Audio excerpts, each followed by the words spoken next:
La rentrée politique continue et ce mercredi 9 septembre, c'était au tour du député Bernard Depierre, même si ce dernier nous a bien précisé que sa rentrée politique avait commencé dès le 3 août. Plusieurs points ont été évoqués avec le député, notamment son combat pour l'équipement des écoles primaires en tableaux blancs interactifs informatiques, outils pédagogiques destinés notamment aux élèves en grande difficulté, l'engagement de Bernard Depierre en faveur des personnes âgées et dépendantes, sa volonté de passer de 1 à 1,8% la participation des futures sociétés de jeux en ligne, notamment jeux de course hippique ou jeux de poker, dans la participation au financement du Centre national pour le développement du sport, qui finance notamment des installations et des activités sportives, les élections régionales dans lesquelles le député n'est pas véritablement engagé, mais pour lesquelles il se tient prêt si, je cite, on avait besoin de lui, rappelant au passage qu'il ne serait pas touché par le cumul des mandats, lui, et enfin la question de la taxe carbone, devant laquelle Depierre reste de marbre, ce qui n'est peut-être pas maladroit politiquement, surtout après cette étude IFOP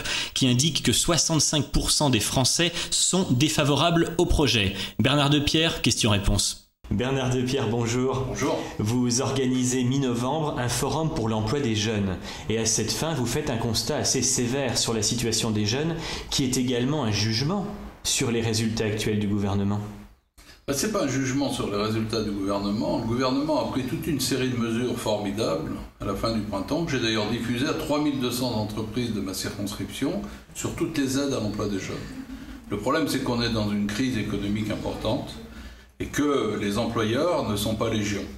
C'est la raison pour laquelle je vais réunir des jeunes demandeurs d'emploi, des jeunes qui ont des contrats précaires, des jeunes qui ont des CDD, des CDI, mais aussi des contrats de professionnalisation d'apprentissage, des universitaires aussi, et puis bien sûr tout ce qui a trait à l'emploi, Pôle emploi, les missions locales, les syndicats patronaux, les syndicats d'employeurs.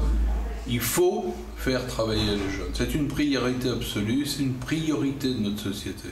Parlons d'une de vos grandes passions, le sport. Vous comptez sur l'ouverture du marché aux sociétés privées pour les jeux en ligne, afin qu'elles puissent financer notamment les clubs sportifs. Bien sûr, les jeux en ligne, c'est une chance pour le sport français. En Angleterre, en Italie, les jeux en ligne existent depuis plusieurs années. Ils apportent à peu près 3 milliards d'euros dans chaque pays au sport. Donc actuellement, nous avons obtenu 1% sur le reversement au CNDS. On va se battre pour avoir un 8%, comme ce que la Française des Jeux verse. On se bat aussi pour que la communication de ces sociétés de jeux en ligne puisse débuter dès maintenant, avant même que la loi soit votée. Quand on lance un produit, il faut communiquer sur le produit. Alors j'essaye de convaincre Ringword sur ce sujet, avec d'autres parlementaires. Je pense qu'on va y arriver. Et puis les fédérations et les ligues propriétaires des championnats vont recevoir beaucoup de moyens supplémentaires. Un mot de politique politicienne, régionale. Vous vous déclarez disponible pour la campagne. Je suis disponible si on a besoin de moi, comme toujours. Car en fait, les élections régionales seront des élections majeures. La Bourgogne peut basculer, car il n'y a pas de caractère irrémédiable dans la vie publique. Je pense aussi qu'il faudra que le combat à mener contre l'équipe sortante de François Patria soit un combat dans tous les territoires sur les grands enjeux de la Bourgogne. J'en connais beaucoup, je ne les connais pas tous, mais j'apprendrai à les connaître. Et par contre, je connais probablement 80% des communes de la Bourgogne pour avoir vécu partout en Bourgogne.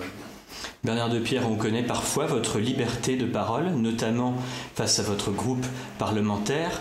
Et il y a actuellement un débat au sein de l'UMP sur la question de la taxe carbone. Est-ce que vous y êtes vraiment favorable ? Dans l'état actuel du dossier, je ne suis pas favorable à la taxe carbone. D'abord parce que rien n'est défini sur le montant de cette taxe par tonne de CO2. Et puis je pense que ce n'est pas un débat franco-français. Il faut que tous les pays européens, et demain tous les pays du monde, à travers les chefs de gouvernement, les présidents de la République, prennent la même disposition. Parce que l'apport de la France, c'est 1,4% dans le monde de CO2. Même si la taxe carbone permet d'en faire disparaître la moitié, on n'aura pas résolu les problèmes aux frontières de l'Espagne, de l'Italie, de la Belgique, de l'Allemagne. Deuxième élément, je ne sais pas comment on va compenser pour les entreprises ni pour les ménages. Tant que je n'aurai pas de réponse, je n'y serai pas favorable. Monsieur le député, je vous remercie. Merci. Toutes vos réactions, digeonscope.com.